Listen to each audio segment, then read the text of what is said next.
All right, guys, welcome to Believer, Non-Believer, the 10th installment. My name is Eric Olses. I'll be moderating, refereeing. We'll throw penalties if there are fallacies. No, I'm just playing. Yellow card. Thank you for the Inland Empire Atheist Agnostics and the Free Thinkers Redlands, Phil Calderon and family for putting this on. Reb, thanks everybody for joining us, attending today. We're going to have a little discussion here about belief, whether or not it's a choice, what that means in our worldview and epistemology and how we interact with the world around us, okay? So we're going to start off with a little introduction. Everybody introduce yourself, give you 3-5 minutes or so. I'll keep the time up here about your position, and we'll start from there. How's that sound? Good? We'll flip a coin for who wants to go first. Anybody? Oh, come on, you can't be serious. Yes. Okay, I can go first. Sure. Good.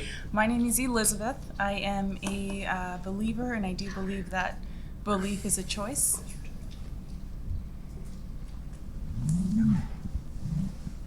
Okay. And I think that's it, right? I don't have any college background or anything like that. So, yeah. As much as you want to say. That's all I want to say. Fair enough. Anybody else? Andrew, why don't you give us something? I keep having so much fun today. Alrighty, well, my name is Andrew. I've been here one time before. I think it was Skip Sunday with Rebecca. I so happened to see her at the library. But anyways, I'm a political science major. I'm going to San Jose State in about a week, so I decided to fill my time with some interesting people. And hopefully I will learn something today. I so happen to be here having more fun with the microphone. In relation to belief, I would say belief is both genetic and also choice, but I think I'm more towards it's a genetic type of disposition. I'll elaborate more on it as I get along with it. So yeah. You don't have to take all your time. It's okay. So is that what you good? You happy? Yeah, I'm good. All right, fair enough. You ready? I will take all my time. Please. You can take some of theirs too. My name's Steve Wiper, and I thank Phil for asking me back, and was here before in, April or May or something like that. And so enjoy discussions. But the question under discussion today is belief a choice. You will hear definitely different perspectives today. Then you'll choose one. But I want to challenge you right now with several questions to begin with to think about as we go through the discussion. What is your position on reality? That becomes very important. How and why do you hold that position? 3, do you believe that position is true? And how do you know that? 4, what evidence, both objective and subjective, supports your position? 4, what are the logical implications and consequences of your position? And 5, what is the motive, purpose, agenda for wanting to even discuss that we have a choice or not? So I'm here to present, as Elizabeth, believer's position from a Christian point of view, a paradigm, a story. I am not an expert in this area.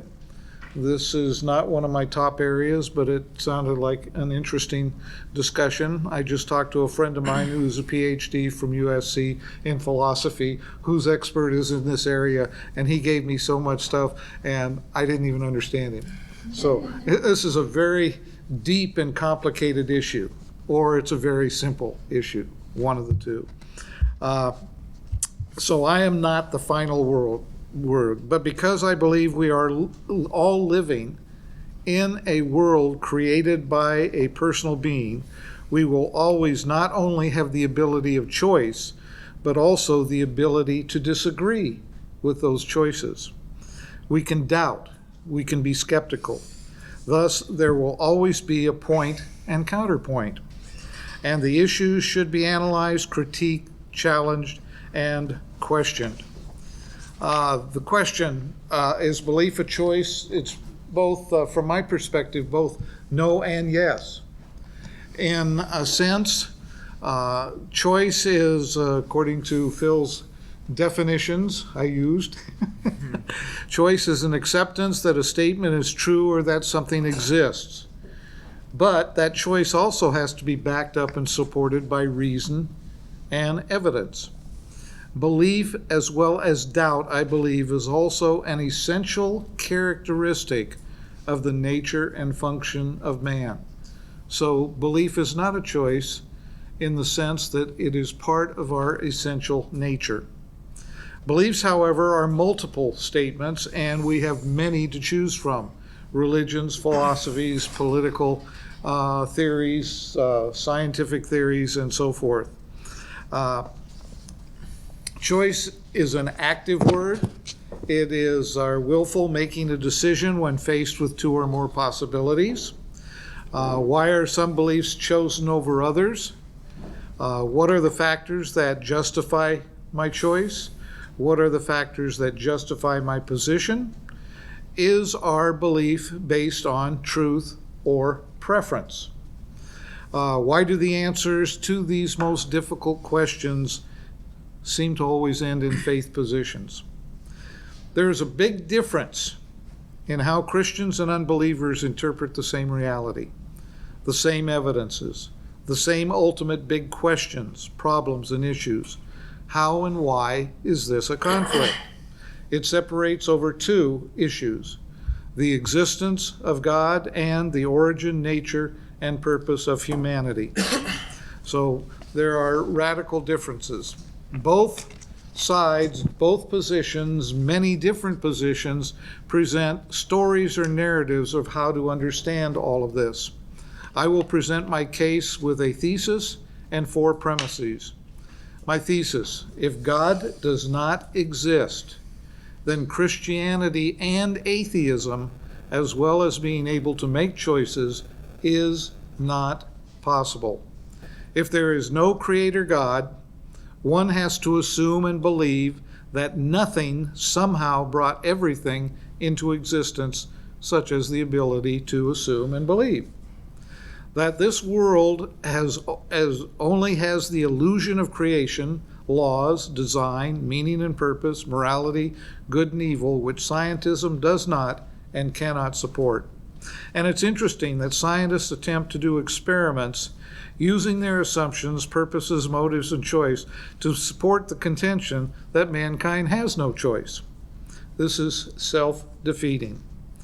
Premise number 1: belief, choice, is an essential part of the nature, character, and function of mankind. They could not exist if God did not exist. Premise 2: all beliefs, assertions, claims need to be analyzed and challenged and questioned. These beliefs take the form of one's presuppositions, authority, evidence, agendas, motives, implications, and consequences. Oh, I lost something. Premise number 3. There are, in fact, real implications and consequences for each position, both philosophically and practically. Premise number 4. I believe God is the best explanation for understanding who we are and why we are here, as well as the ability to make choices. It is a position that is more reasonable, logical, evidential, revelational, and experiential. If somehow we were generated by chance, inanimate, purposeless, undirected matter, then why is this discussion even relevant or important? What does it matter? If we came from inanimate matter and die and return to inanimate matter, then nothing really matters. It's all an illusion. I'd like to again challenge you to consider the first questions I gave all through this discussion, because they're very important in who we are as humans. Thank you, Steve. Phil, it's a lot to chew on. Yeah, I'm gonna have Give to us your opening first. have to come Yeah. back to that Yeah. because there's a lot in there, and I Yeah. Oh, yeah, there don't was a remember lot. all of it anyways. My position on this is been shifting a little bit. I look at it. I've really looked into it more from a psychological basis. You know how we come to belief, and generating, I mean, looking at all the research that's been around that, or some of the research, there's just too much to look at it all. Let me start by saying, as a generalization, I will say that I believe belief is not a choice. It is something that is basically a conclusion. Sorry, I don't have our display today, so I'm gonna hold up slides and then I'll put them on overlay on the edit, so excuses for the audience. So real simple here, without getting into the detail, we have an intake of information. You then analyze that information and you make a conclusion based on it. And your conclusion has a certain degree of certainty on it. So you'll believe or disbelieve whatever you're evaluating, and there'll be a certain amount of doubt, a certain amount of certainty. I use a scale from 1 to 100 or from 0 to 100. And on the God question, for example, like if you're at 51, we'll call that belief in God. If you're at 49, we'll call that disbelief in God. So that's a simplification, and there's a lot more that goes into that. But definitions, we say this is my definition, is actually not my definition. I use the definition. It's the one that I put on the post, yeah. Yeah. But just to clarify that, I use the Oxford English Dictionary because every dictionary kind of has a different definition, so people can choose whichever one serves their purpose best if that's what they're after. But choose. Oxford seems to, what's that? They can choose. They can choose, yeah. But Oxford seems to be the one that's most referenced, so that's kind of my go-to, and I take it, and sometimes it helps me, sometimes it doesn't support what I'm thinking, but I will use that. In this case, it did open something up a little bit because I found that the definition has shifted, even in the last couple of years since I first gave a presentation on how belief works. So, because belief is an acceptance that something exists or is true, especially with one without proof, they say. So, if you believe in something without proof, that's a whole different concept. That is basically faith there. So, the definition of belief has kind of broadened, and people can use it different ways.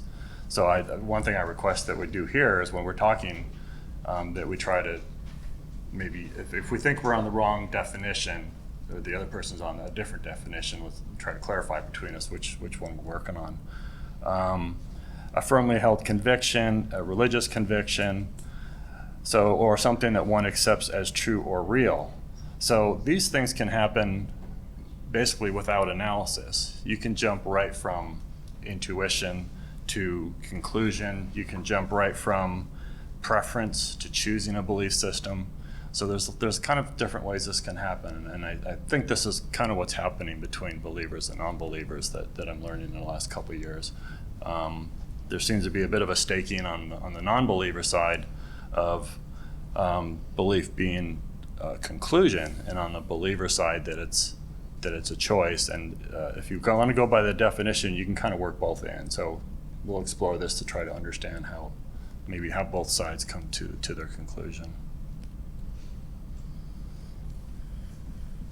Great, thanks. I got a couple questions just based upon what Steve said. I don't know if anybody else wants to jump in with their responses to his introduction, or if you want to jump in on what they said. Let me let us do if we Of course, can. yeah. But then if we don't, then I'm going to take over and make this we don't Eric cover show. something. Yeah. Please bring it out.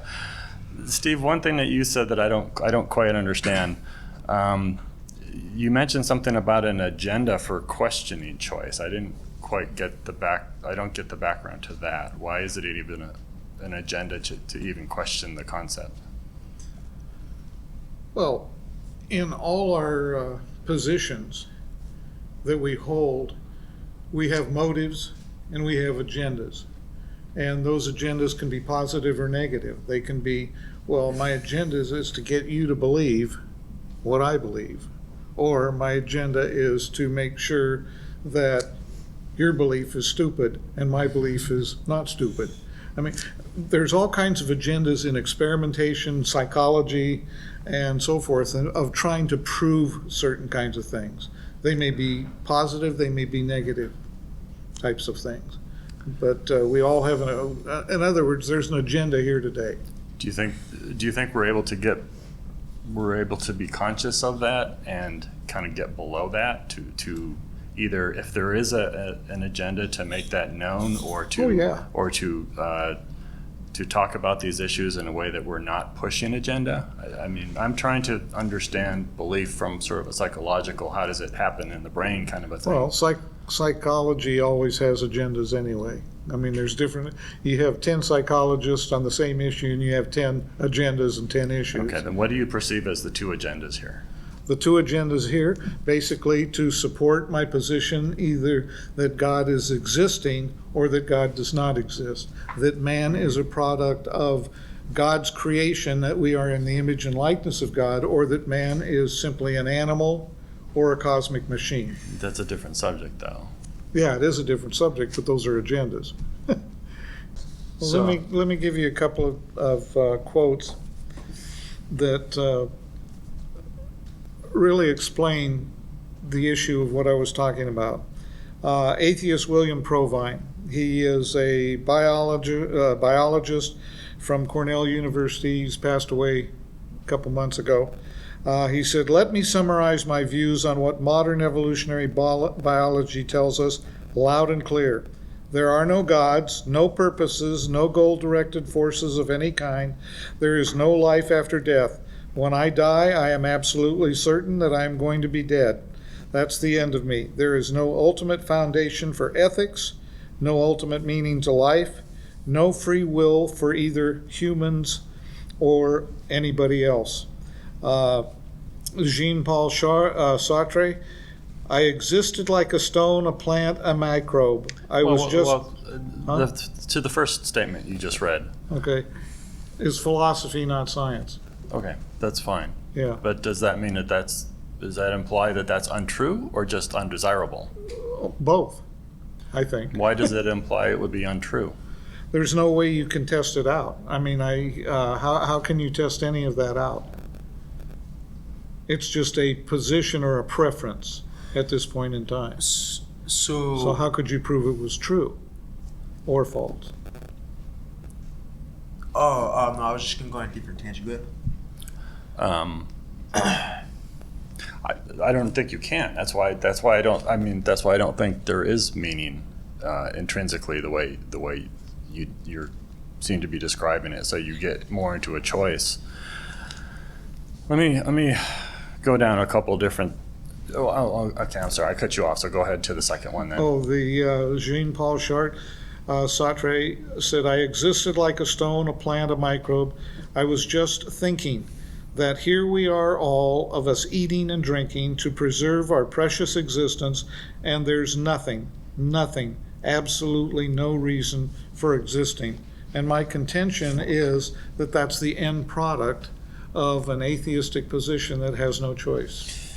So, based off your position number one, belief in choice is essential in the nature of man, and then your second point says all beliefs must be analyzed. Is that your second point? Yes. So I would say that you already have two contradictions, or your first contradiction is all beliefs must be analyzed. And your thesis states if God does not exist, then choices do not exist.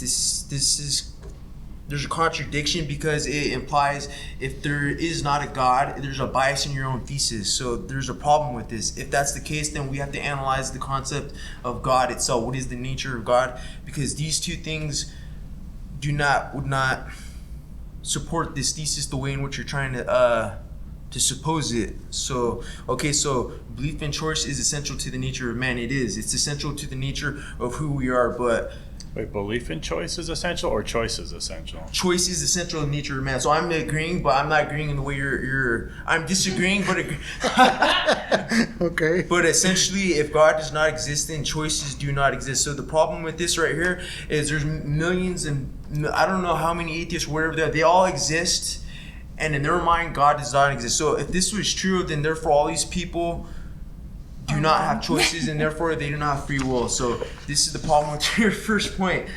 So that's the case, and everyone or whoever's in this room does not have free will. I think that his point is that they're wrong in thinking there's not a God because they're proving it in their thoughts.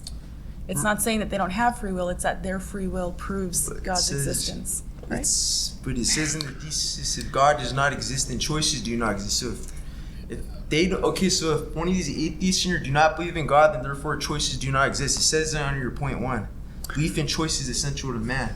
I don't see that follows. Why do you need a God you to have have to go back choice? to the very beginning of what is the thesis behind man being nothing but a product of the material world. It's metaphysical naturalism.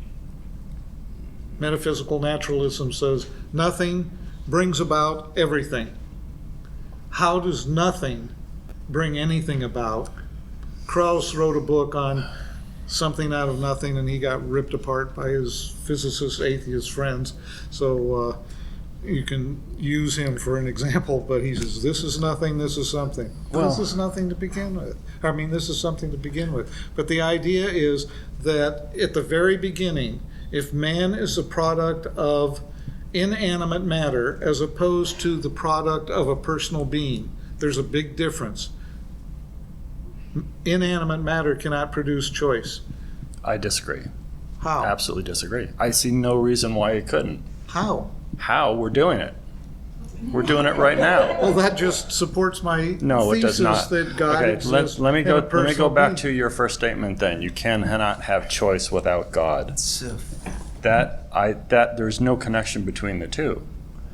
Okay, and it's kind of independent of. Well, I guess it's not independent of whether or not God exists. But why do you need a supernatural entity? You're not suggesting that God controls your thoughts, correct? No. Okay. So you're suggesting that God exists and God gave you free will, right? Can I make a comment? Yes. Please stop dominating the conversation. Elizabeth. So, my thought is that choice is a result of consciousness, and I think that's where we're coming from, is that the conscience is a created thing, and that if we didn't have a conscience, Just come close to the mic. Just put it right up to the edge of the table if you have to. Just From stand the right in diaphragm. front. No, I mean, really, pull it in like 6 inches. There you go. All right. Now I've lost my train of I'm thought. Consciousness is a created thing. Right, it's a created thing, and so we believe that there is a God who has given us this consciousness, and he's the reason for it. Where if he is not there, what is your guys' reason for the conscience that creates this choice or allows us to make choices? Okay. Without getting too far off topic, because we don't know where consciousness comes from Right. at this point in time. Well, I feel like we're mean, off topic already, but okay. Well, yeah, we kind of are. But I mean, so you're making this as an assertion that it has to come from a God that made it. Well, yeah, that the consciousness has to, because I'm assuming, this is my first point, is that choice comes from a conscience. So I guess if we follow that, the reason he says choice comes from a God is because that consciousness is between it. I would say that choice comes from. I would agree that choice comes from a mind, right? Okay, right. We all have minds up here. You give us 2 cookies, yeah, choose one. You get to choose. Right. I don't see why there's a connection to a previous other entity here. Well, our reasoning for the conscience is that there is a God. We're asking, what is your reasoning for the conscience? Because it's nothing, right? That's where it starts. For you guys, Where it comes from is a building up of complexity over time. I mean, all the way back from the first life to us being born as infants and becoming adults, being more complex brains and beings. So why is it that only humanity has that, where the animal does not? They didn't create that. I'm sorry, we're going to get way off topic. Well, it depends. Animals do have consciousness. I guess Non-human animals. Right. There's a very large variation of degree of sentience, which is self-awareness, right? And the varying degrees of complexity of being able to figure stuff out. And you can see this anywhere from a lizard to a dog to a great ape to a human. Okay. So I'm seeing the parallel here that by saying choice is genetic, which I assume you both kind of have that initial agreement, right? That I think so. It's genetic in the sense that we all have the equipment to. I'm just trying to have pinpoint what choice. I'm arguing. So, so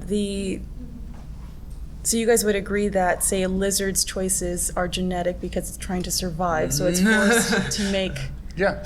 That's yeah. true, I mean, right. it's limited, obviously. Right, but I mean, it starts there as a very limited choice, even Sure. in animals. Yeah. When it gets as complex as we are, we're able to weigh certain things and we can make decisions not based off of survival or anything like that. So Right. it's a very different kind of choice.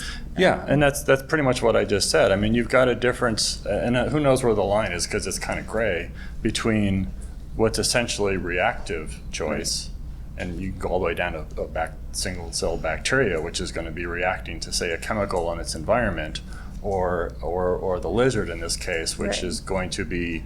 We don't even know if a lizard is aware of day or night. You know, if a fly is in front of it and it goes after it, we don't actually know if that is a conscious Right, but thing. it's being forced by survival, where there's a Right, very yeah. huge difference. So it doesn't necessarily have to think it out. It could just be a reactive thing.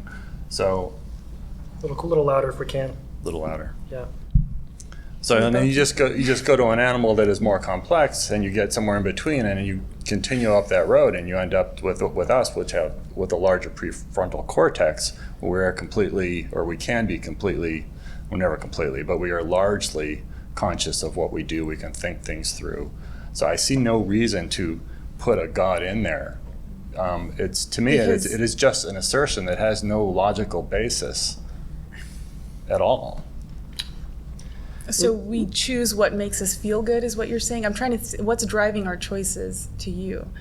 When What's driving our choices is many different factors. I mean, I'm going to throw this up so I can put it on the screen. This is elements of belief, and I'll pass that along to you so you can look at it. But you know where your belief comes from is your inherent propensities to prefer this or that type of thing, what you're taught as a child, your education, your cultural reinforcement, the degree to which you put effort into thinking things through. I mean, there's all these different factors that come together, and everybody's different, and it changes from moment to moment. We have control over most of this. Some of it we don't, because some of it's subconscious, and our neural networks build in complexity over time, according to what we have experienced in life over time. Okay. All that can happen with naturalistic processes. I don't see the need for a God, so that whole choice can't exist without God, to me, it is a statement without basis, I can see a preference in there, but I can't see a logical reason for one to lead to the other. It's See, like I see that everything you've just argued is argued within the context of a God-created world. There is no way you can support that your argument came out of nothing, that your argument came out of inanimate matter. You haven't dealt with that. I'm trying to get right back to the very beginning of consciousness, mind, self-consciousness, intelligence, the ability to choose, the ability to communicate, the ability to doubt, the ability to seek answers, the ability to discern truth. This doesn't come from inanimate matter. go ahead. So, so what was your third point? I didn't. What I wrote down, real implications must have consequences. There are implications and consequences to all Okay. worldviews, Okay, your fourth point was God. is the best Is the next- explanation. Could you elaborate more on point 3? Real implications must have consequences. What does that mean? That there are consequences? Oh, definitely. Well, first of all, let me give you the non sequiturs and the absurd. Man evolved somehow out of inanimate, unplanned, undirected, purposeless, and meaningless matter. Therefore, we should love one another. So Mankind's evolution came out of the beastly past of survival through violence, destruction, and death. Therefore, we should have peace on earth. So when I was talking earlier and you said what I was saying argues your point, I'm going to say it does not support your point whatsoever. What doesn't? Well, what I was talking earlier about how because what you're basically essentially talking about is the effects of reductionism of atheistic logic. Atheistic logic takes, or at least from what I've seen from my Christian friends, they say, "Oh, how could you be this way? You have no beliefs. There's no morals." No, an atheist doesn't have morals.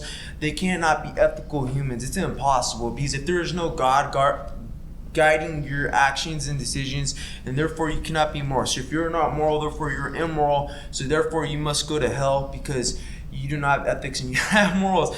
so that's what I was trying to get at. But they have this disposition, which is effectively at least how I understand it, because it's in your thesis. If God does not exist, then choices do not exist. This is a very common trend among Christians, is that they always focus on, I'm not an atheist, I'm not, but anyways, they always focus on this trend of reductionist, I guess, failure, reductionist failure, effectively what it is. But my point is, okay, so real implications must have consequences, and you said the consequences are what now? Say it one more time. I didn't even get to consequences. Oh, you didn't? Oh, I'm No, sorry. I just gave two unsupported non sequiturs. But consequences, basically, from both Dawkins and Einstein, in several of their quotes that they give, yeah, I don't believe this, but we can't live that way. Yes. So we have to live believing in a God-created world, because if we don't, it ends in what you've used the term nihilism as well as solipsism. Right. Okay. So, and then for point 4, could you elaborate? God is the next best explanation why we are here. You said next best. Next No, I best. didn't. Oh, is it best explanation? I then? said the best Oh, explanation. okay. Could you elaborate on that, please? God is the best explanation for understanding our reality and for the ability to make choices. It corresponds to reality. I mean, we don't live in a reality that says nothing produces anything. We live in a reality that says mind, intelligence, personality. All of this is part of the choices that we make. It is a more logical. That's an intuition. Huh? That's an intuition What is? that you can't have essentially something from nothing. That's the first statement I that you think made. that's pretty well demonstrated. No, it's not demonstrated. I Well, mean, it's that's not demonstrated that nothing can produce anything. Do you have a nothing for us to examine? Of course not. Okay, so if you don't have a nothing for us to examine, how can we say nothing can't do everything? But or that's the metaphysical, philosophical position of naturalism. Well, there's a and difference that's between- fine, but neither side is proven. We don't know what came at the beginning of before the universe, which is kind of what you're getting at. I mean, you can assert that God created it, and I can assert that a leprechaun created it. right. It doesn't matter. We don't have the information before that point of time, or before time existed. To assert either one, it's just an assertion. We're in a holding pattern on that one. You cannot positively assert. And the assertions have implications and consequences for our lives, Well, purpose, it depends meaning, truth, lying. Right. Why should I believe Truth, yes. Truth, yes. you? Yeah. I think we can ring this whole argument back to the main question: is belief a choice? I think everything you're talking about in relation to belief and how we exist, it's all fundamental to our identities. Because when I was 16, I would ask the question, why is the universe here? Well, I'm going to say it's a moot question to begin with, because I like to use this analogy. Basically, humans are basically really intelligent goldfish with a couple little screwdrivers or whatever, and they're trying to peek outside the little jar pretty much, and we have the hubris to say that we know we're See, the problem with the understanding of belief and belief itself is that there's a hubris in human ego. So it's more fundamental than just necessarily God itself, because man is trying to presume that they can understand what was here before him. Man has only been here, I don't know the statistics, but it's 300,000 years, and we have a couple cute little tools and not hating on science, but we have a telescope that we get light from 14.5 whatever billion years, and we want to presume that we can understand this humongous expanse. I would say it's incredibly arrogant. It really is. So I think the first thing we need to understand is belief a choice. We need to understand, before we even ask any question, we need to understand, why is it that we must ask those questions? Is it a valid question? It is. But is belief a choice? I would say it is not a choice. It is inherent in our minds, because without choice, then our self itself cannot cannot form. It's like a child when they're 5 or 4. I asked my brother yesterday, "What do you believe?" He would say, "I don't know." But he asked me questions. "Andrew, why is the sun this far? How far away is it? How hot does it get?" He's trying to form his beliefs. So I'm saying to answer your question, all beliefs must be analyzed. Beliefs are essential to nature, man. They are, but it is not under the premise if God does not exist, then choices do not exist. I'm saying that this thesis itself is merely a byproduct of the mind. Christianity, that's just simply a byproduct. Christianity is what's created science, and that's the reason why it's not valid, because it's just merely a product of the mind. Well, it may be valid. It doesn't necessarily mean it's true. Well, I'm saying the thesis is not true because the beliefs that we are asking, because it says in the thesis all beliefs must be analyzed, but we don't even know why we're asking why do all beliefs must be analyzed. What are beliefs for? So unless you can resolve this, then you cannot ask this. There's a fundamental contradiction. But people will presume that you can ask why does the universe exist, and they're still asking this question. This is why I have a problem with philosophy. But philosophy does lead you to positions that sometimes cannot be.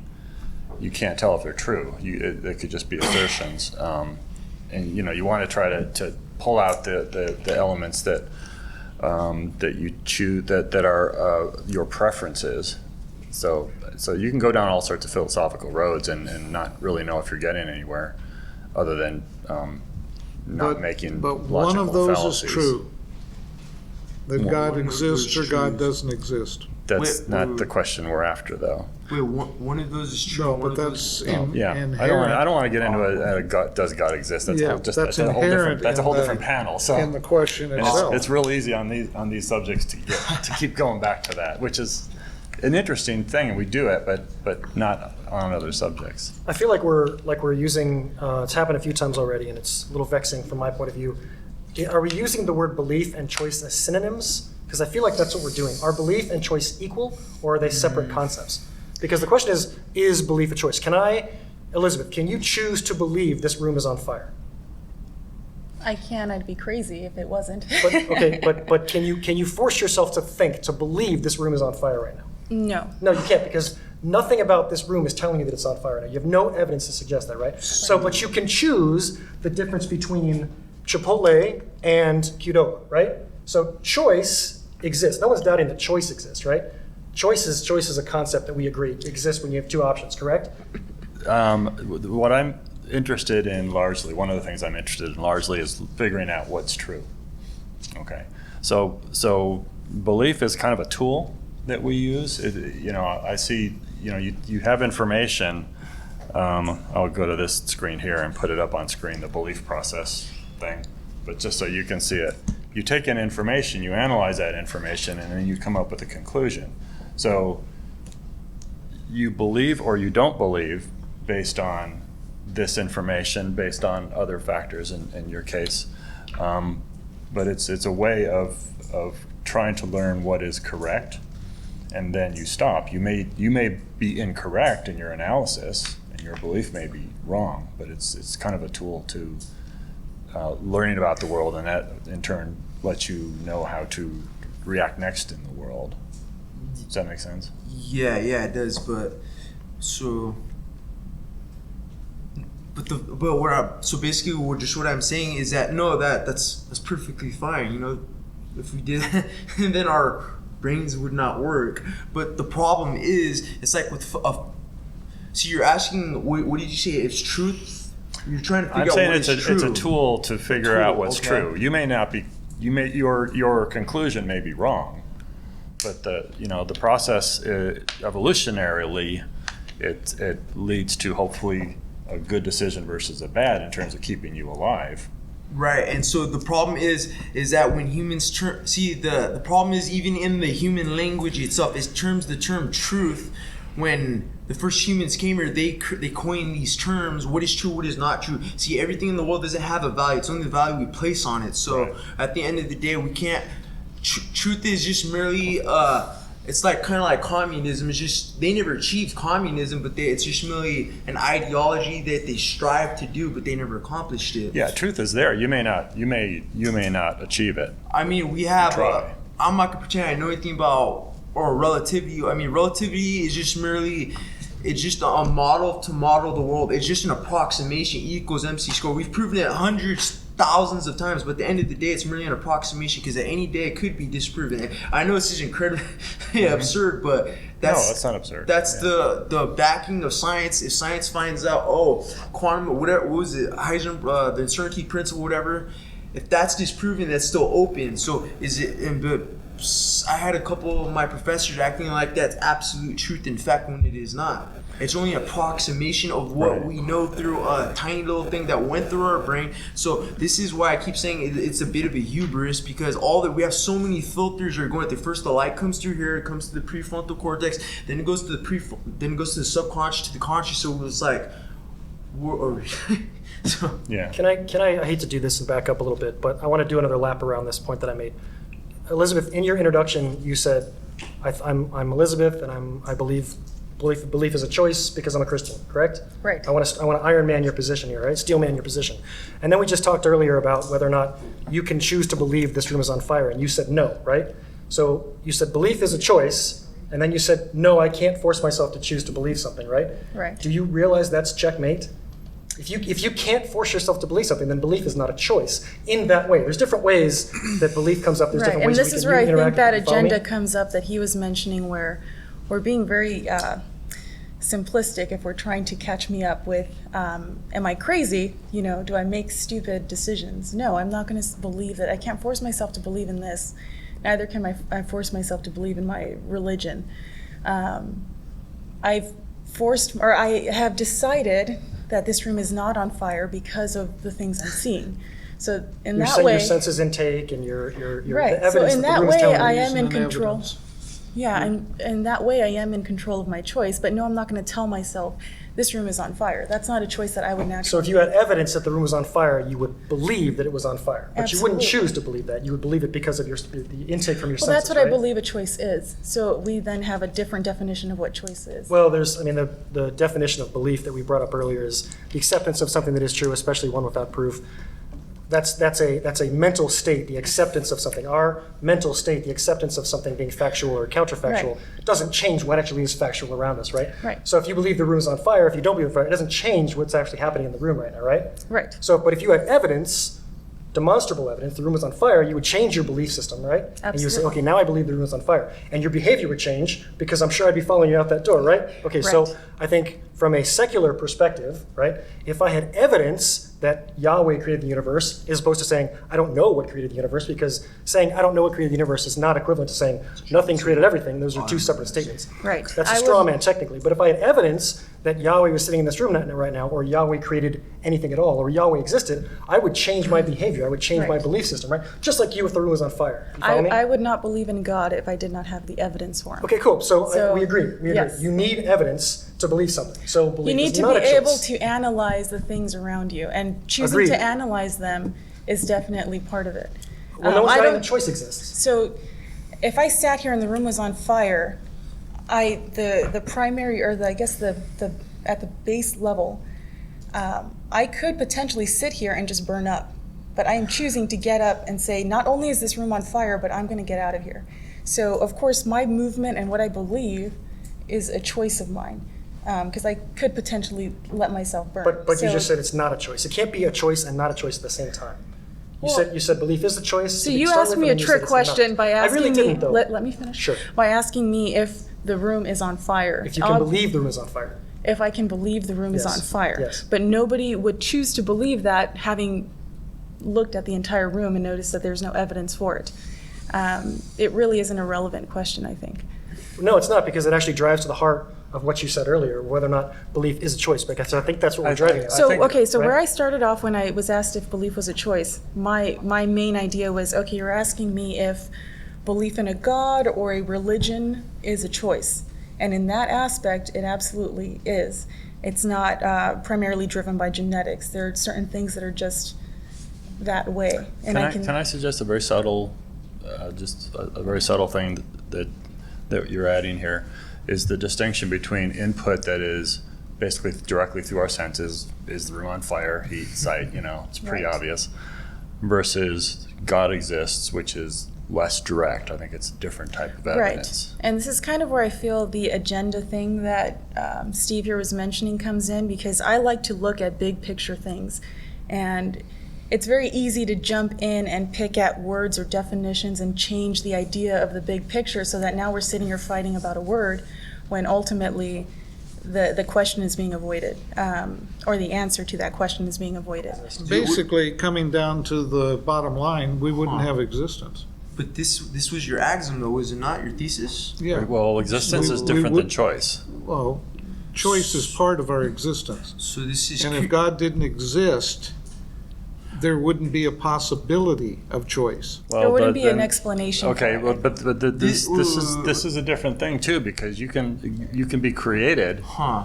Let's just say God created you and still have, he could be like a deist type of belief where he creates you and then goes off or doesn't interfere beyond there, so you can still have choice on your own. So I'm not sure that Sorry, connects. I'm just Well, recharging. I wouldn't argue for that So, God. Steve, could you tell me how I proved your thesis? I'm fascinated. Say that again. I said, how did I prove your thesis? You made a choice. Go on. That's it. You made a choice. That's That doesn't not an prove it. argument. That We proves make, nothing. That's we not an make argument. choices all the time. It's an argument by And- assertion. It's a presupposition. It's an That argument by is- assertion. that assertion is Which is what you're doing with your assertion and presuppositions of evolutionism. No. Because I'm evolutionism doing no has such not thing. been- Wait. An assertion is a statement about something. I said, wait a minute, you said I made a choice to, therefore God exists, but in your statement says, if a God does not exist, then choices do not exist. So by definition, since I made a choice, but God does not exist, then how can I be making a choice right now? So that makes no sense. Right. So, but you said it's an assertion. What was your assertion? And I just, Well, basically, and I if God doesn't exist, none of this would exist. We don't If know an that. artist doesn't exist don't and know an that. engineer doesn't exist, none of this. Okay, so would let's exist. So let's just let's restate the premise real quick. If Odin doesn't exist, then choice does not exist. You Okay. just made a choice, Okay, hold therefore on, you hold validated on. the existence of Odin, right? Just as offended as atheists you get have. when Christians say you have no morals is is about how we feel when you say leprechauns or Odin. So neither side should do that. And I think that it was just, if I could restate your statement about God, is that our explanation for choices is that there is a God in the beginning, and that makes sense I see. throughout our life and history, where your guys' point of view is that we don't need God because we exist now without him. But really, there's no, I guess I don't see how that's, our explanation is God, your guys' explanation is nothing. So We don't in know. our case. Okay, so now I understand what you did there. Okay, so by me making a choice of saying something that therefore your assertion is that God exists, right? Okay, so I'm going to tell you why that is incredibly invalid, because you have no proof of your God existing, so therefore your whole entire argument is moot. So, Well, wait a minute. because that's your assertion. If you're assuming a God You're exists, saying that there's no evidence? No, That's what you let's just not told get me. it. That's a whole different topic. Yeah, all right, let's that's just go going back into to a it. different. Let me. I'm going to go in a different direction. Just back on the subject. I'm sorry, because we keep going back to the does God exist, and that's not the purpose of this. bad habit. No, I will but explain the that's leprechaun thing. foundational underneath the whole question. Remind me to explain it before the thing is out, because let me just do it. My point is not to offend. I understand it's a kind of a trigger in a sense, but my point is to go to an example that is so extreme that it's the concept, it's the underlying Right. concept. I understand the reasoning for it, and it's the same reasoning Christians will say, well, if you're an atheist, then you have no morals. Really, it's just a wrong way of stating Okay, it. then how could I make that? What example can I use? Because for me to say something counter to a God belief Well, so this is the raises thing. a defense. I only come from my Christian belief. I don't defend any other belief. And the reason I have that belief is because there is a Bible that has history in it and has evidences within it. So leprechauns don't have that, neither does unicorn or anything. So that's just that's where I'm coming We'll from. have to, But yeah. Let's make this a different subject. We'll come back on that subject. I'm 'cause I okay think- tackling something else. I have notes for something completely different than Okay. what we're doing. My intent I- is neither to offend either. I'm simply illustrating the point that you're demonstrating something or you're validating something by definition only. So it's Yeah. extremely I offensive caught to that. pagans to say Odin doesn't exist as well. So, Okay. But they my don't have the disagree same with book that. that I have. well, they had a whole lot of credence in their ideas as well. But the point is I'm simply validating the accuracy of the premise based upon the axiom that Odin Yeah. does already exist. You Yeah, follow that me? was- The intention is that was not a to good offend. one. I do apologize. My intention is not to offend. We're simply trying to analogize. Will not, I'm just, saying that both sides are guilty of it. There's a couple different. When I would- I want to start sort of a different road here, if I could. I sat down and I tried to figure out what are the conditions where we sort of apply the process of belief. So, and I want to put these out, and then you let me know if these make sense or if they are incorrect to what degree. So, one circumstance is instinct or intuition. Okay, like so you're presented with some information really quick. What's your answer to whatever happens? What's your reaction to whatever happens? So you're not applying thought to it. So is that a choice? Whether or not something is correct or incorrect, or how you react to that, is that a choice or not a choice? I think it would be both. Both in the sense, your reaction is a reaction maybe of fear or something like that, but you make a choice to respond to that fear in some way. Okay, well that's like the next step actually. Okay. But so that's the first piece I wanted, just trying to get these things isolated. So the reaction is the fear. That's not a choice, I think, right? Because it's kind of like an instinct. So we're okay there? Does that make sense?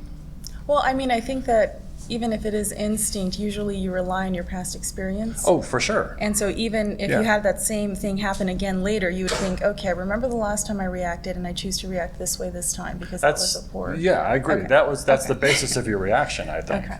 Then, So yeah. does that make sense? Do we agree on that? Okay. I'm not going anywhere. I'm Right, just trying just- to. okay. I'm just trying to I try to pull stuff apart into their subcategories.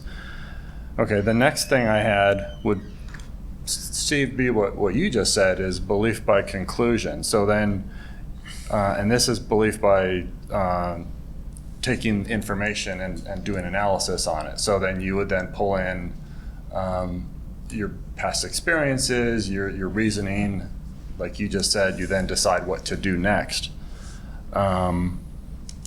Is that situation a choice, a collective result of information and analysis? Well, sure. You're pulling all that in? Yeah. Yeah. How is that a choice? How is it not a choice?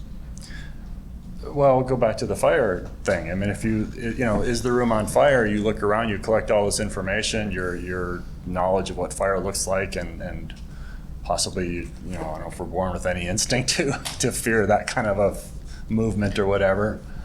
It seems to me like this would be pretty much an analysis. You do pull in your life experiences for sure. That would seem to be a conclusion to me.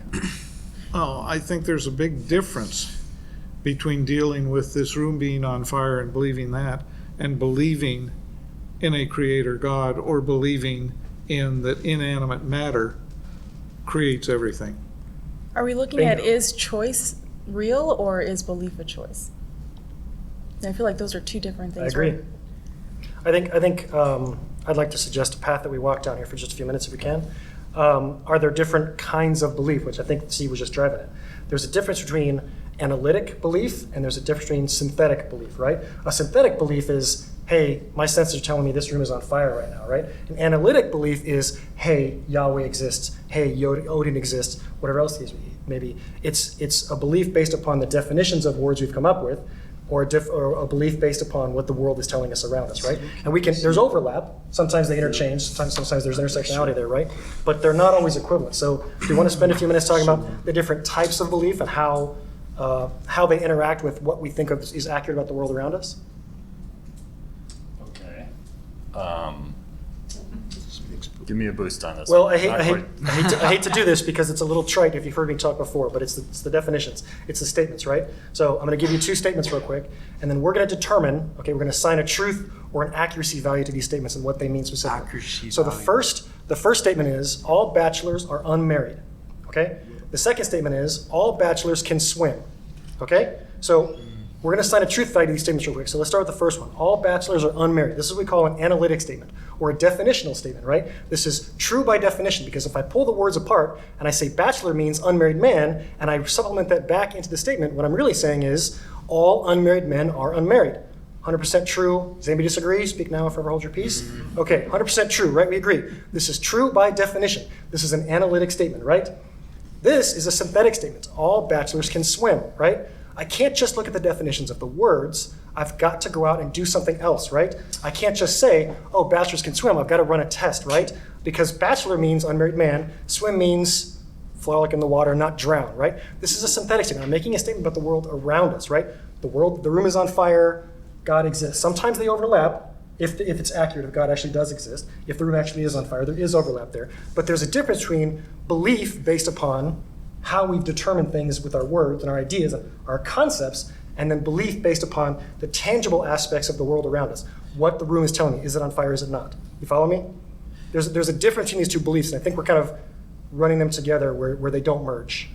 Well, then there are nonsense statements as well. Well, there's logical contradictions. Square, circle, sure. And the universe is all there is, ever was, or ever will be. Well, I don't know if anybody's definitively saying that. They're saying it's all we can measure currently with our. Well, that's what Sure. Cosmos did. That's what Carl Sagan said. Yeah, but just because Fred that's a Phelps nonsense just statement. because Fred Phelps says That is God not a hates nonsense fags doesn't mean all Christians think that way, right? Right. Just because Carl Sagan says pale blue dot that's doesn't mean true. everybody that. But it was an example of I a follow. nonsense Yeah, statement. sure.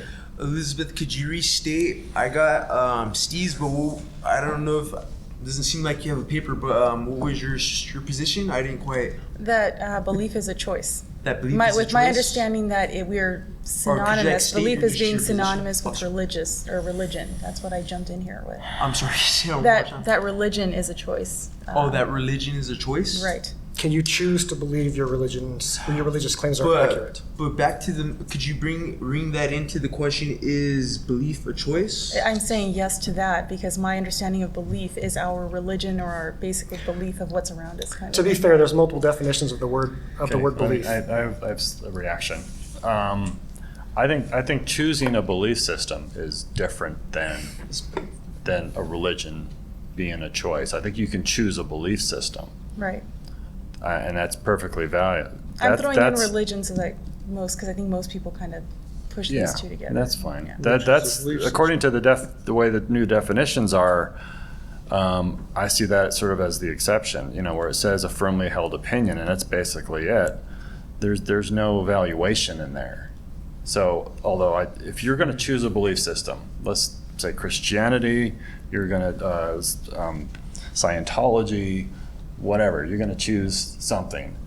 You can make a choice based on your preferences for what they teach, if you think it's a good way to live, the promises they give you, the positives and negatives that might be involved, afterlife, a leg up in the film industry for getting the next casting job or whatever. You can choose a belief system.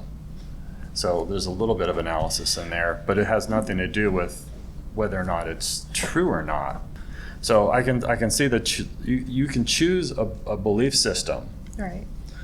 In that sense, it doesn't not it seems to be a baseless choice, other than a preference, Okay. as opposed to an analysis of what's really correct. So you feel that people who do not have a belief system are more enlightened? No, Okay. no.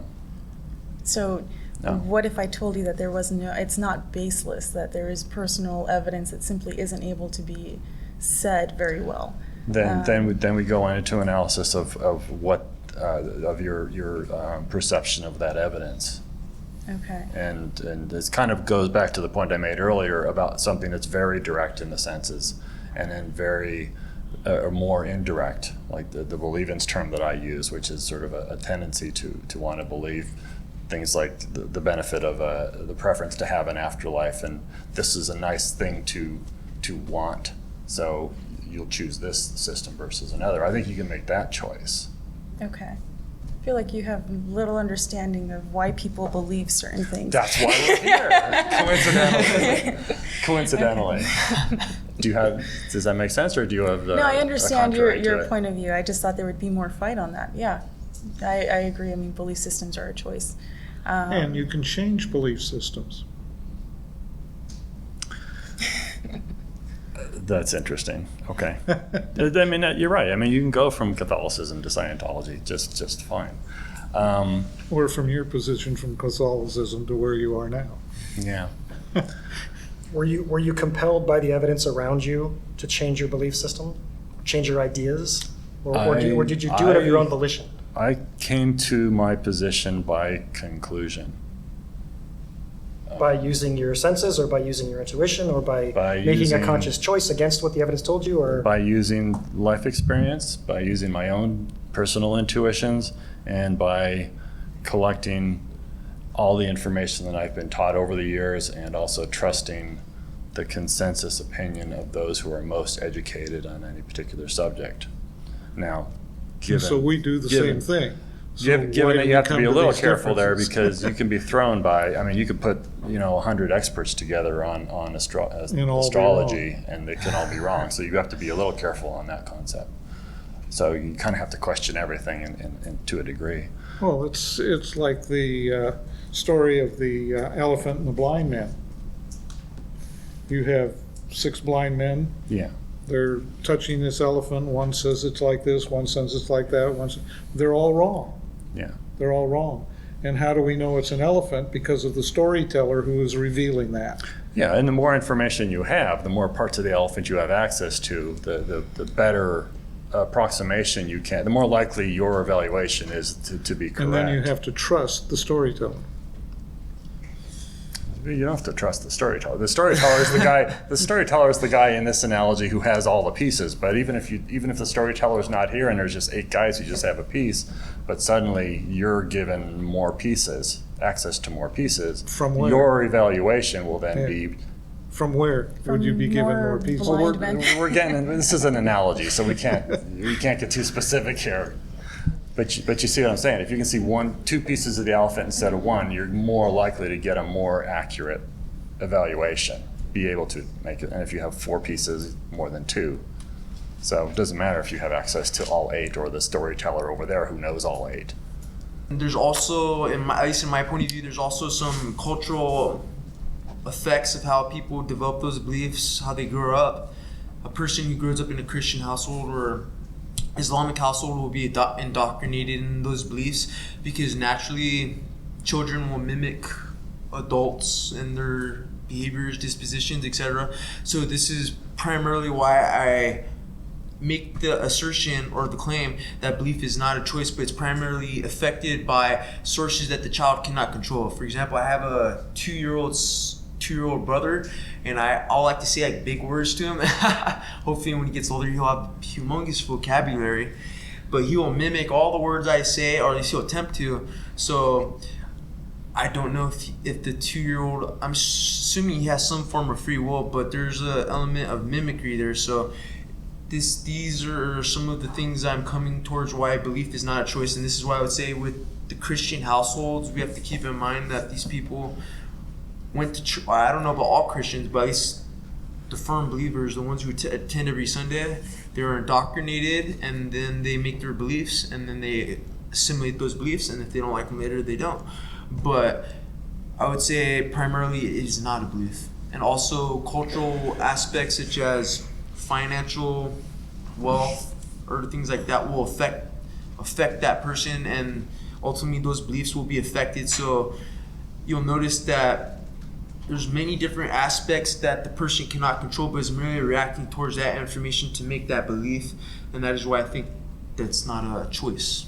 I would agree with several things that you said that about various factors, but explain to me how genetics determines choice. Genetics, well, I have a good example. My dad, he has a predisposition to bite his, I know this is not a belief, but anyways, it's just a habit, but anyways, I'm trying to make the connection. But so he bites his nails, and basically everyone in my family bites their nails. I bit my nails for a while, but was able to combat it. But that was a genetic behavior.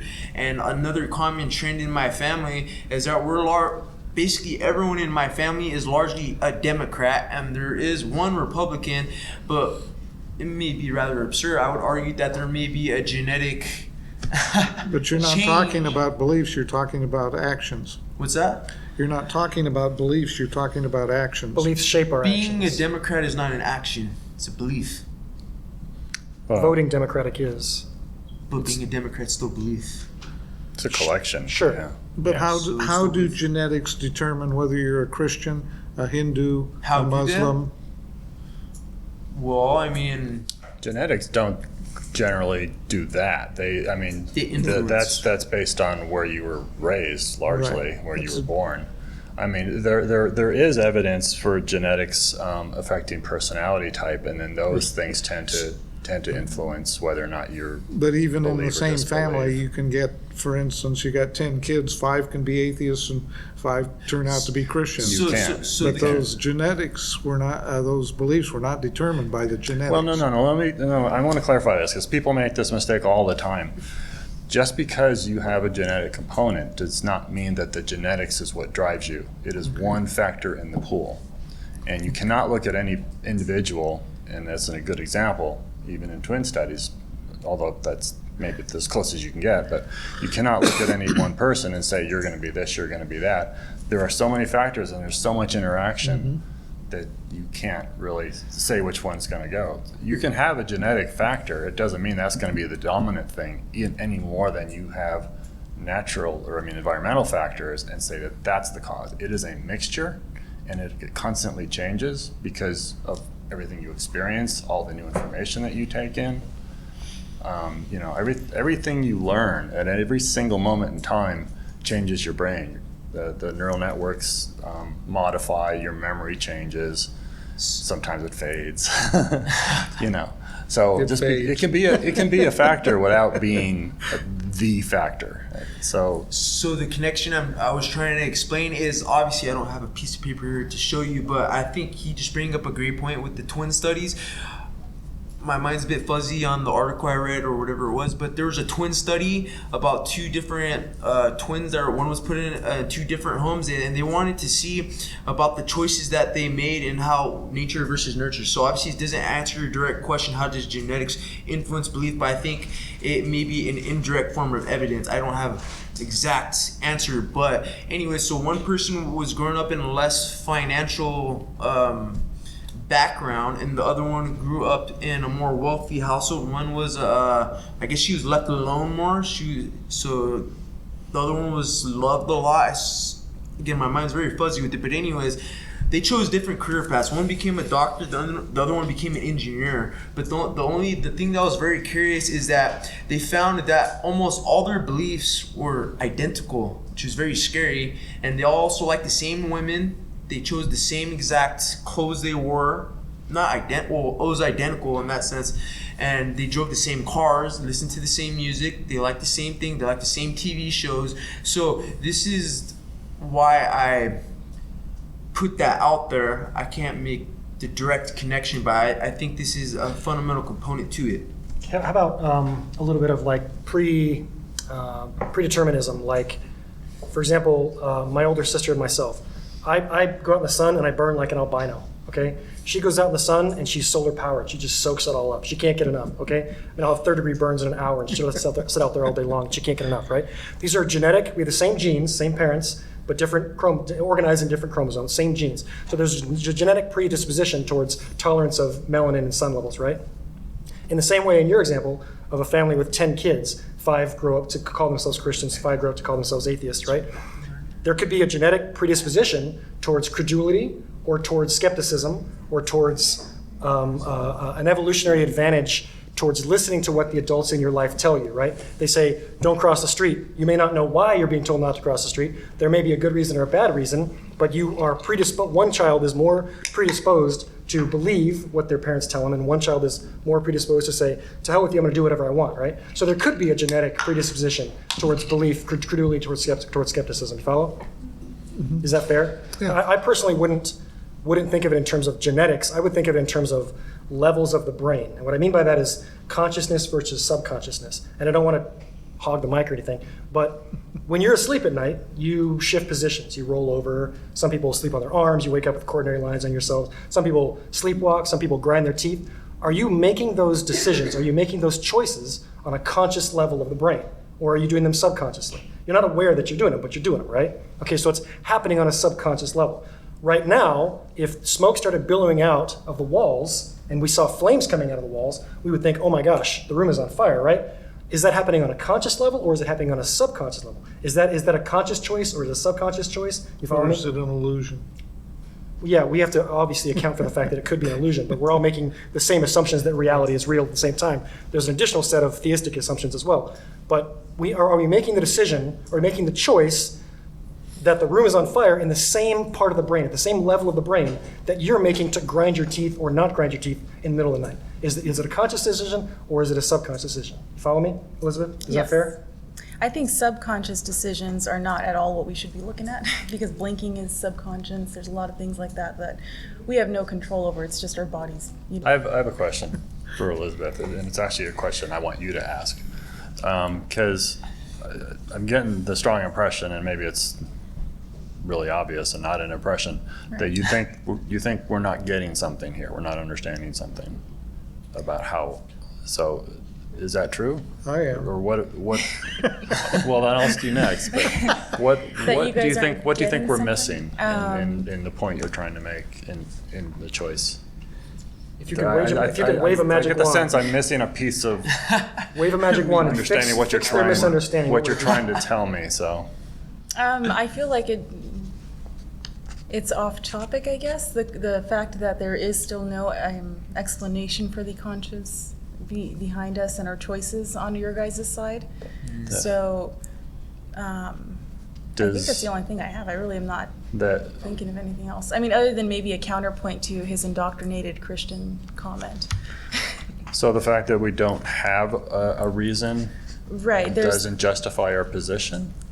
I mean, that the don't know position. The thing is that it's not that you don't know. You guys do believe that we came from a chemical reaction, right? But that belief doesn't come from nowhere. Well, where is it coming from? It comes from many, many years of science education, largely. Can you pinpoint an exact thing? Because I feel like... Can I pinpoint an exact thing? No, I know that sounds bad, I'll do the best I can. I'll do the best I can. Because I mean, of biology, course, I've been going through embryology, school, and it's all kind of been, physics, of course, fought with me. But anthropology. so history. Anthropology states that there's a chemical. The point is, it's a collective of you know. I'm a PharmD. I have 8 years of college education. You can call it my Goodreads profile. I put there purposely for a reason, so people can see what input I have to make the points I'm making, because that's my source of. So I'm almost at 200 books on there. So there's a lot of background to my knowledge.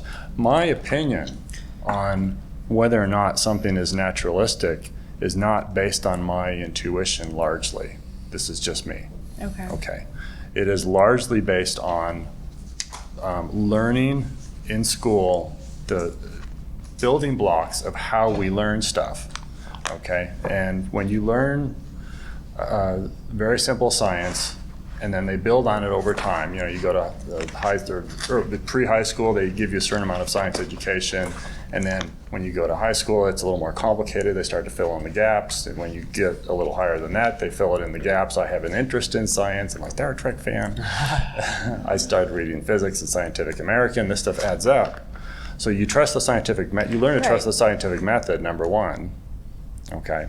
So what I'm stating, because I understand you're well learned and probably putting me in my place and everything. No, but I'm just trying to have you understand. So right. I'm not. So I putting you down at understand. all. I don't say that there's no validity to science today or even thousands of years ago, but there is nothing to state that in the beginning there was this pool. It's all theory, and it's kind of what they've come up with. And I understand that you have your books and everything. Okay. Even then, as I go through and I've done my own learning on my own, there's nothing that says this is fact and this is proven. Okay, so you want to pull it down to the origin of life then? No, I don't want to do that. I want to stick to choice because that's you just did. So I'm so okay. Okay. So, I mean, that's the Well, what I'm basis. saying is I don't want to get off on that tangent, but if you're willing to, I'm A-okay. No, we don't. going there. I'm trying not to either, but you went there, so that's why. Okay. So then why doesn't what I just said answer the question? I mean, my naturalistic, it seems to me that the naturalistic explanation is a better explanation than the supernatural explanation. That is a collective judgment of everything that I know. Okay. And also my biology, which is my preference to what I Right. believe is an internal So just predilection to Right. Just to counter that, my own natural state, I guess, or genetics say that I should not have decided to be here because of the fact that I am a softer person and I don't like to be in front of people, but I chose to do so against my nature. It's a choice. So, that's where I'm stating that it's a choice. And I know that you fit, you're saying, well, I'm fitting my natural profile and doing, or having my beliefs. But ultimately, I think that's still that choice of. So, I would agree. I mean, I think we. No one's doubting choice exists. Yeah. Okay. I think. so. Well, no, but okay, now I'm confused. I thought, Yeah. So how are you relating this back to the? I'm not following. Back to the Yeah. question: that's is kinda belief or where I choice? lost it too. yeah, it is a choice. I'm not. So, yeah, I'm just saying that we've all decided these things. There are beliefs and we have our choices in them. So you're saying? Could you choose with no additional information? Well, no, that's not. Could you choose not to believe in God? I could choose it, but I wouldn't, if that makes sense. Okay. With additional information, So if Could- somebody could went you- up to me and said, hey, here's absolute proof and evidence that your God does not exist, I would of course say, okay, well, if this is true, then I'm wrong. But the truth is that Okay. I don't think that's out there at all. well, But and if that's somebody- fine. That's yeah. perfectly valid. Right. That's valid. I think. Right. So yeah, and then it goes both ways. Same thing here. So we're okay Right. there. Well, We should spend a few minutes and wrap it up with everybody's final closing statements and then take some questions. I think I'm done. Do you have Well, something else you wanted to throw let out? me ask you this last question. You've chosen naturalism. No, You're compelled to agree with the conclusions of I've naturalism. not chosen naturalism. It is a conclusion. That is not a. It is a conclusion Okay. based on an analysis of information. Okay, an analysis of information on the basis of understanding naturalism. How did time come into existence? How did space come into existence? How did, Oh, just What? your hand is Oh. up. sorry, time, space, natural laws? actual law. Are there natural explanations to those, or are they miracles? The simple Natural answer, without miracles. because you just threw a ton out there, but Yeah, I know I the did. simple answer is we don't know the answers to those questions. Okay. And not knowing the answer to those questions does not imply a supernatural yes. It implies we don't know. It is a holding position that it is reasonable to stay in that holding position until we have more information. We may never have the information of where those things came from. We can make philosophical judgments and attempts to answer those questions, but And making all- those philosophical judgments, we won't know if we're right or wrong. And all of that, I would say, is a result of intelligent design. You have to I think- intelligently No. design and do think- things. No connection. One of my Oh, yeah. That's all one of my I'm favorite saying. cliched tropes that we're trying to drive out here is don't confuse the temporarily unknown with the permanently unknowable, Yes. or the Oh, the permanently God of the gaps issue. or don't confuse the permanently unknowable with the supernatural. They're not equivalent. Well, that's Is that another fair? God of the gaps issue from your position. Supernatural is possible. It is entirely possible. Oh, okay. It is entirely possible. And this is one of the things, if you ask an atheist this, you will get this answer most of the times. Now, some are going to be stubborn and say, no, they don't want to think about it, and it just isn't. And they will hold to the straight up naturalistic position. But most of them, when you get down to a serious discussion, will just tell you it is entirely possible. It's on the table. There just does not seem to be the evidence. There does not seem to be the historical record. The arc of history, the arc of knowledge, does not point in that direction. It points away from that direction. So therefore, given that 90% of the population believes in God and angels and things like this, that opens up another question. Why do so many people maintain this belief? I think there's something else going on there, and that's why I'm interested in the psychology of it, because I want to understand where that comes from. Because we have people chopping off other people's heads because they believe in a religion. And this is a problem for society and humanity in general. Okay, so I think we're going to do a couple minutes here for everybody to get your final statements out. And we'll take a few minute break and then we'll do some questions. Is that fair? Sure. Okay. All right. For Andrew, you're first. Give us a few minutes. What's your wrap up point here? Well, I'm just gonna pretty much stick with my position. And is belief a choice? No, it is not a choice. I utterly refute. It is a choice. Simply I kind of feel that humans are in a bit of denial, if you will. They're in denial because of their egos, similar to the question of philosophy, philosophy. It's or at least from my point of view, I think the question is very obvious. I mean, once there's a study that shows if you strike the the brain stem, you lose consciousness instantly, and if you wake up, you don't. But if you did, then you would have no recollection of it. If you take anesthesia, your consciousness disappears, or at least minimized, and you have no recollection and you're gone. So why does this matter, and how does this have any relevance? Is belief a choice? Well, the reason why it's relevant is because consciousness is the vector of choice and belief, and it is the creation of these things. So this is what I'm saying. Belief is entirely dependent upon the brain itself. Since it is dependent upon the brain itself, then this implies that there is no choice because it is constantly being created. So it's not choice. It's not like right now I'm making a choice. It's being made before I'm even doing anything. I don't know where these words are coming from. They're just happening for whatever reason. I have no clue why, and I won't pretend to know why. Okay, so this is why I will just continue to drive home, and I feel from this position and other people that they're perhaps in denial. We may not have absolute evidence of it, but we sure as heck have plenty of indirect evidence of is belief a choice? It is not. We have plenty of indirect evidence. Cool. Thanks. Thanks, Andrew. Appreciate it. Steve, you mind going next? Okay. Minute closing statement? Yeah.